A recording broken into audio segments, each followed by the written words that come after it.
السلام عليكم، شلونكم يا عائلة الأكابر؟ شلون صحتكم؟ إن شاء الله دايما تكونوا بخير. اليوم حضرت لكم فاصولية بزيت، إن شاء الله تكون تعجبكم. بس أول شغلة لا تنسونا باللايك والشير واشتراك بالقناة إذا كنتوا جديد عم تحضروني لنستمر بنشر المزيد إن شاء الله تعالى. اليوم مكونات: عنا فاصولية خضراء، بندورة، كزبرة مع توم، طبعا أنا حضرتهم، زيت حلو وزيت قلي. وهلا رح نبلش بالتحضير مع بعضنا ان شاء الله تعالى. هلا بنحط شوية زيت نباتي، بنجيب زيت حلو كمان بنحط شوي. وهلا رح ننزل كزبرة مع الثوم.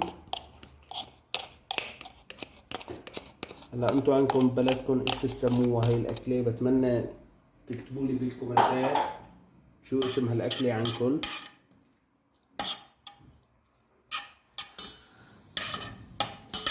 هلا نحن نقلي الكزبرة مع الثوم حتى هيك ناخد لون بسيط مشان ننزل عليها الفاصولية.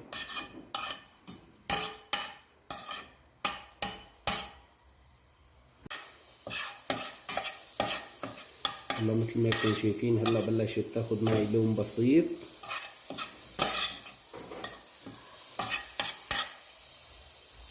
هلا مثل ما انتم شايفين اخذت معنا اللون. هلا بننزل عليها الفاصولية بهذا الشكل.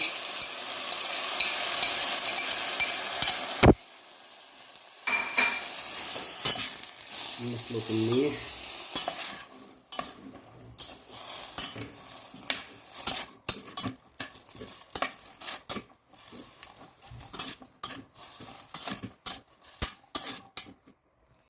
هلا راح اغطيها لبين ما تستوي عندي الفاصولية مش اطفي فوق البندورة.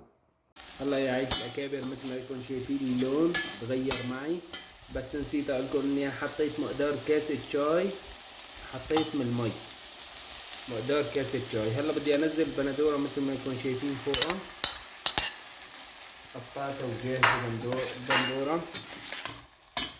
هلا بنحرك مثل ما انتم شايفين. هلا بدنا نحط فوقه ملح، رح ننزل له ملح هالمقدار مثل ما انتم شايفين، يعني مقدار نص معلقة مو اكتر. اذا بتحبوا اكتر انتوا ضيفوا. بنرجع بنحركه.